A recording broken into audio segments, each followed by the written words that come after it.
and gentlemen, welcome. Tonight we have a special guest. Genghis Khan has risen from the dead and come to us tonight for an extensive interview. Heads will roll as we find out his deepest, darkest secrets. Well, welcome, Genghis Khan! Thank you for having me. Hello. This is my wife. She is not important. She's beautiful. Yes, but she is not important to our meeting here. Okay. She goes over here. Toss. She's fine. Okay. Welcome, Genghis Khan. Welcome. Why you have mustache? I thought you were female. Well, me and my audience knew you were coming tonight, Genghis Khan, so we all wore mustaches for your honor. I hope you are pleased. Strange. You mock me? No, Genghis Khan. We would never mock you. Good, because I have sword. I have sword with dragon bone on it. And it's a very frightening sword indeed. Well, thank you. Would you like some tea? Well, yes, thank you. I would. Okay, here you go. It's hot. It's no problem. Alrighty. It's how I like my tea. So, Genghis Khan, what are your plans for the future of Mongolia? Well, my plans is for Mongolia to be a nation that conquers the world with dominance and obedience. And it's also a very effective way in keeping all my troops and nomadic horsemen in line. I see. You're very organized with your planning. Yes, I am. I'm Genghis Khan, the greatest man alive. Or formerly alive. And then dead. And then alive again. Good. Well, those are very aspiracious goals you have there. Yes, they are. So, why don't you trust your family/relatives with military and political power? Well, bitter experience told me that I could not trust my own relatives. They aligned themselves with my enemies multiple times. I could not tell if they were ready to support me or to desert me. Well, I guess the term keeping it in the family doesn't apply with you, does it? You mock me? No! I'm just saying you either go on jail or no. You mock me? No! GK. Can I call you GK? No. Okay. I'm just saying that your relatives and your family have to resolve their issues before they mock you. Yes, it's very flattering picture of me. Oh, definitely. What was that? Nothing. Let's get on to the next question. Okay. Briefly explain and provide 3 examples of how you rivalized your army. There, all men of over 14 were supposed to join my army. And each man would travel to their unit base with charges of horses, and their wives and children were expected to follow. Once at their base, they were responsible for keeping their equipment up to standards and inspected by officers. If he failed to do so, he was sent back home. You were very strict about your regulations. Yes, I was. Only the best can conquer the world. And very young, too. Only 14? Men were strong back then. None of these wimpy American men as they are now. Let's not bring race into this, Genghis Khan. I can have? Sure. Oh, thank you.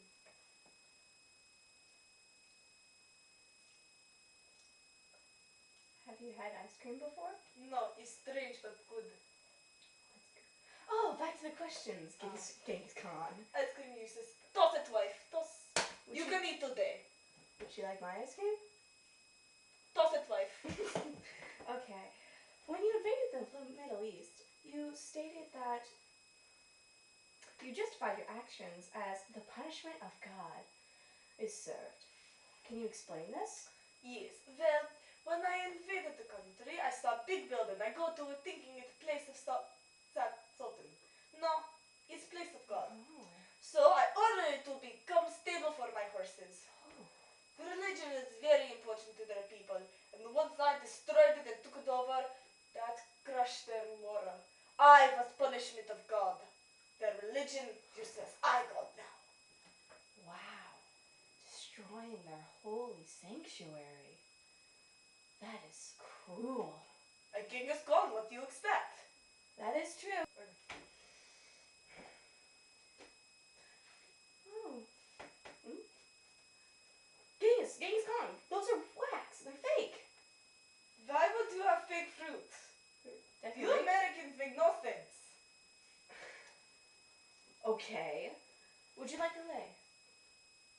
No. No? No. Take that away, Jimmy. Okay. How did you treat the people you conquered, and why?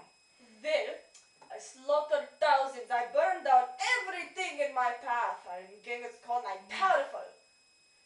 The remaining women were raped and then sent to be slaves. The artisans and craftsmen were part of my court. This makes me more powerful and cultural. And I did this because I am Genghis Khan. I'm powerful. Very powerful. To conquer, you must kill. Well, it's very inspiring that you use those who could be useful. Yes. If you were useful, you stayed. If not, you die. If only America was like this. It should be. Do you like my parrot? It only has one eye. Why only one eye? Because it's a pirate parrot. You Americans are so strange. I have no idea where you got that from. Anyway, how did you get your army started? Well, when my father died, almost all his men left him, and I was sent to fend on my own. Look. I found the only reliable support were my own personal followers, and my army grew from that. They aligned themselves on a strict brotherhood, and they were rewarded if they were faithful. However, if they betrayed us, we showed no mercy to them. That is words of a great ruler. Do you still not get the pirate? How it's strange. It's nothing but strange. You need to go to Hollywood. So, Genghis Khan. What are these? Oh, those are pine cones. These are sharp and pointy. What is this? That's a kaleidoscope. Look through it. Do you like what you see? Is cheap. Huh? Is cheap American product. It's for children. You give your children cheap products. Wow. Anyway, Genghis Khan, Yes. how did you maintain communication during your battles? Well, we used torches, flags, and messengers running over great stretches of lands to deliver the messages. That way, we could maintain control and communication throughout battle, which gave us huge advantage over our enemies. Ingenious battle tactic. Yes. You must have won many battles. Oh, we did. I'm Genghis Khan. When do I lose? Never. Impressive. So, Genghis Khan, on to our next question. Yes. What is it?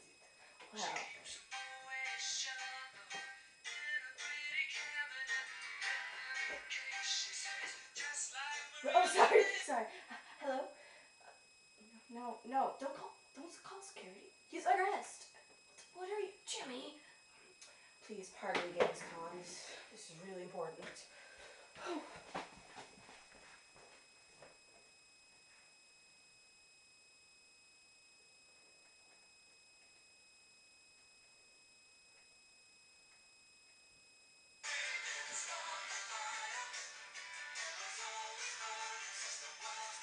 I'm so sorry, Genghis Khan. Please, let's return to our interview.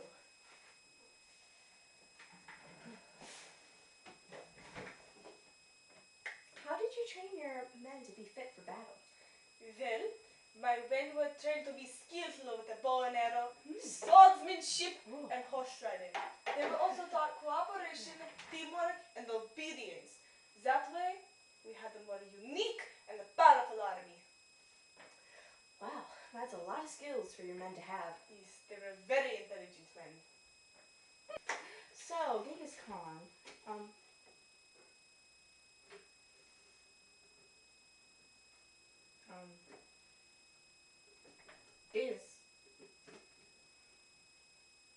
Genghis Khan. Yes. Back to the interview, please. Yes. Why do you think your soldiers destroyed Tangat after your death? Well, I was very honored when I found that out because it shows their devotion to me. It shows how deep their grief was that they destroyed the entire town just for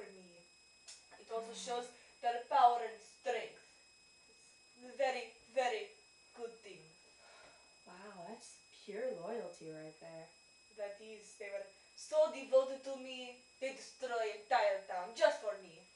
They destroy everything. I wish our president had the same qualities. I wish he did too.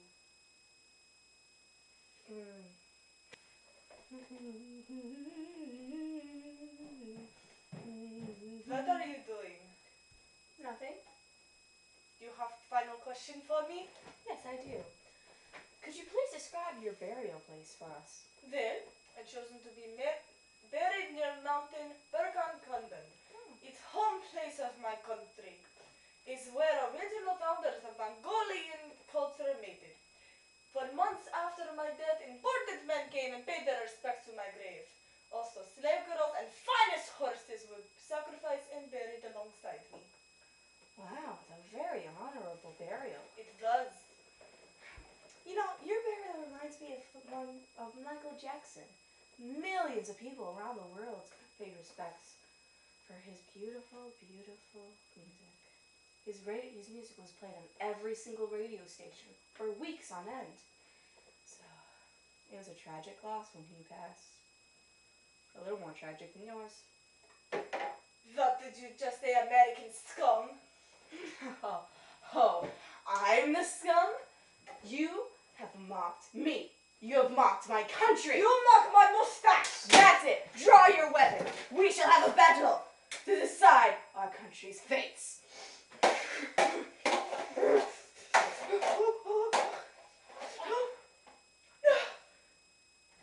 Tell Oprah I love her. And this is why Genghis called best man alive. I forget an important wife.